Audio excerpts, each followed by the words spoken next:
Alright, we'll see. I'm just going to talk for a second because it says we're live, but I don't think we are. Let's see. If you're watching now, we are actually live now, so you might have had to watch for a few seconds. Anyways, welcome to the Productivity Academy. I'm Adam, and with me is my fiance, Jenny. Hi. So real quick, before we dive into it, we're going to talk to Jenny about what she does to stay productive as a postdoc and what she did as a graduate student. Maybe some of the good and bad. And then I wanted to show everyone, I've had some questions about Focuster, and then there's a good question about motivating yourself to stay productive as well as building strong self-discipline. All right? So I am going to move a video over because we're watching ourselves on a time lag, and it is really screwing with my head. So I was going to say I was really distracted for a moment, but I'm back okay. in. So my question, I guess, for you, and I think would be interesting to other people is, I guess, like, do you feel as a graduate student that you were just insanely productive, or did you find that you actually had to work to be productive? Honestly, it was an evolution. I think I started off being a lot less productive as a graduate student, and I think if you talk to a lot of people in academia, it's kind of the same story for a lot of other graduate students. You get more efficient and you get more productive as time goes on. And I got to a point where I actually was unhealthily productive. And this was like leading up into my dissertation and my defense, so at the very end of my graduate career. I was so productive that everything else in my life kind of suffered. And so, you know, I would say about 2 years before I graduated, I had a really good kind of grasp on productivity and with efficiency with my time. And a lot of that was set with a routine. And I think that was what really kind of helped me. Gotcha. So that, I guess, would be my question, would be, like, what's the number, like, the one takeaway, if you were to talk to, like, graduate students, like, what's the, you know, going into it, kind of two things. Because one, I think it's interesting that you said, you know, I got more productive as time goes on, and I think that's a good reminder that so long as you work on it, like a job or a high school student or a college student, you know, as you go through that, so long as you're working on it, you will become better at what you're doing, whether it's your job or being more productive or managing your time better. But then, like, what was the number one thing that you felt like helped you do that? Sticking to more of a normal schedule. So a lot in graduate school, people will work extremely long hours, you know, 18 to 20 hours sometimes a day. And at that point, I think you become inefficient. You're productive, and I was extremely productive. But if I had set a more normal schedule and had kind of stuck to that, I think the productivity would have been much higher as far as quality of productivity. Cool. Okay.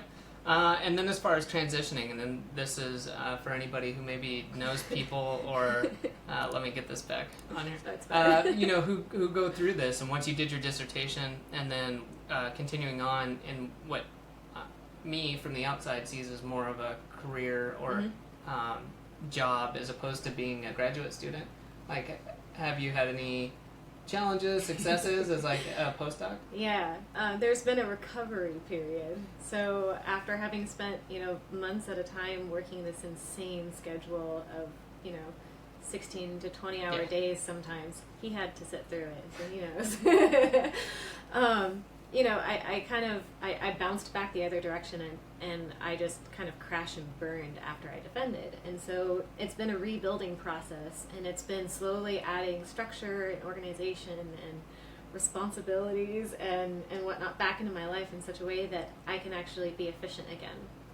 And I'm getting there, but it's definitely a work in progress, and a lot of it is just forcing myself to stick to a schedule or encouraging myself to stick to a schedule that's a little bit more routine and normal. So would that be your number one thing for if you had aspiring graduate students or current graduate students? Would you say, like, schedule, like, stick to a normal schedule?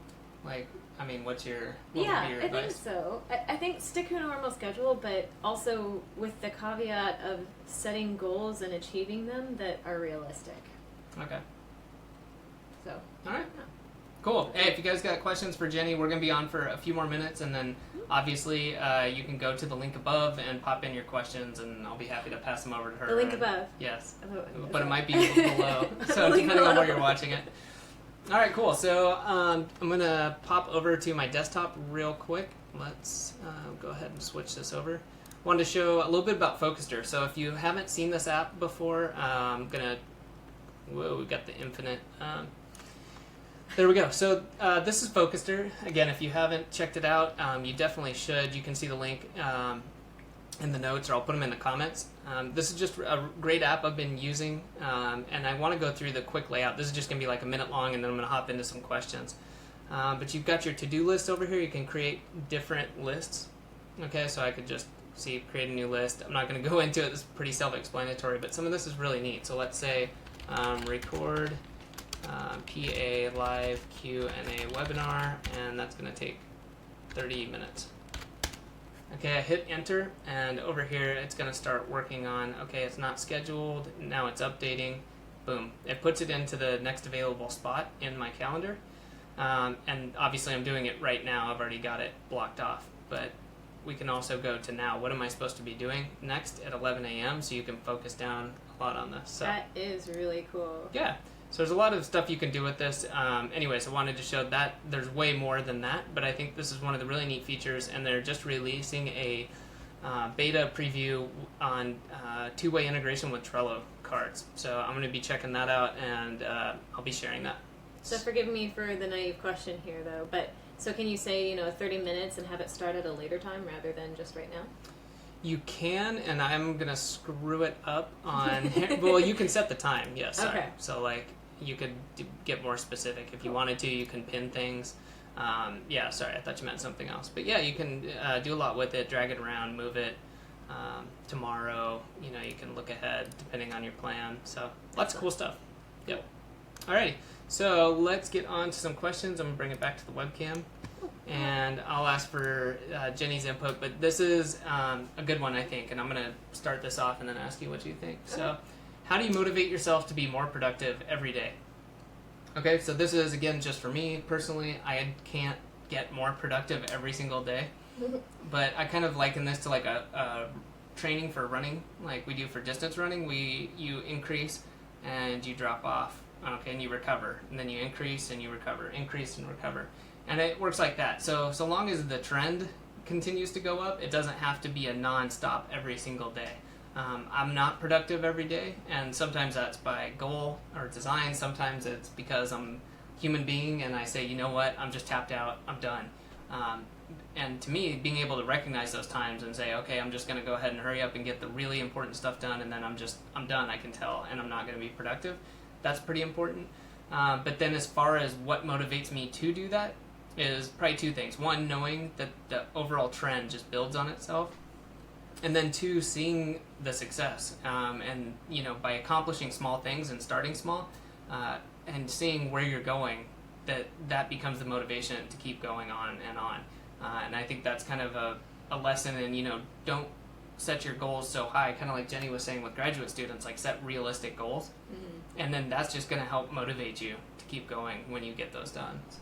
Too, and I think it's also at least knowing how to motivate yourself. It's knowing how to be more efficient, and the more you do anything you do, you can find little tricks and whatnot to get more efficient, which if you're more efficient, that can translate into more productivity. So if you become more efficient with your time, then you can add productivity to your day. And sometimes you can motivate that by holding yourself accountable for things, setting deadlines, holding yourself accountable to other people, telling people like, hey, Adam, I'm going to take out the recycling by noon today. And then doing it. You heard her. I already did it. Shh, don't tell him. So I think setting good deadlines and just recognizing the places where you can be more efficient and then implementing it. Yeah, and then something else I've talked about before too is finding out what the driving force, or like why are you doing these things, right? If you are going towards a goal, then you can be productive with things that you normally might find really unmotivating. Like taking out the recycling. But if your overall goal is to have a cleaner house, and to participate in the house and to, whatever, some sort of overall goal where it's adding to your life or your quality of life, something like that can be huge. And it's no longer like, oh, I've got this chore to do. You're like, cool, I'm getting something done that I want to do. So, cool. All right, I'm going to flip back over real quick and see if we have any questions live. None yet. All right, so last question for today. What are some good ways to build strong self-discipline? That is a good one, and Great question. I'll kind of actually kick this back to the last one, and if you weren't listening to that, I would say that you build, right? You pick something or you set a goal that's achievable, and then you build on that. I've found that for myself at least, and a lot of other people I see, when they set goals that they can't reach or that they're really going to struggle with, that makes it harder to build self-discipline. What I mean by that is, let's say you want to lose 20 pounds, and you are a sugar person, you really like candy, then maybe saying like no sugar in the next 30 days is not the best way to start. No. And you're just gonna you're most likely going to fail, and then that's gonna make it harder for you to pick yourself back up and to get that self-discipline that you can do it. Whereas if you say, I'm going to limit my intake to a certain amount, or I'm going to go 2 days and then one day I'm going to have any one small candy bar I want or something like that, you start building that self-discipline and it becomes a habit. Mm-hmm. So. Oh, it can be as simple as like flossing. If you want to floss every day, well, okay, so you do it, start at once a day and then build up, or not once a day, sorry, once a week and then build it up. So some people can do the whole cold turkey, like right away, jump both feet in and start whatever it is that you're trying to get better at, but building is I think a little bit more natural, and I think doing something like setting smaller goals, achieving those, and then you'll start to kind of snowball. As soon as you hit that goal and you get that achievement, then you'll be motivated more to continue on and to build more self-discipline in other ways. Cool. Yeah, I think that's a good one, as well as when you set those goals, take ownership for it. I was trying to think of don't say the world threw a candy bar at me and I ate it. It didn't. You wanted it, you ate it. That's okay. But own up to it and move on. And because then you can also own up to your successes. And it's not like you're being bragging or anything, but wow, I accomplished this really neat goal.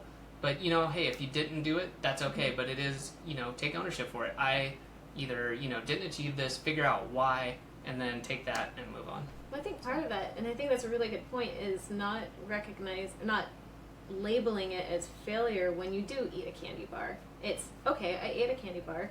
What's my next step to continue with my self-discipline? Yeah, the candy bar example sounds kind of funny when we break it down like this, but what can I learn from eating this candy bar? Yeah. But it is important, right? I mean, I've personally been there, okay, I want to lose weight, this year coming on the running season coming up. Mm-hmm. How can I do that?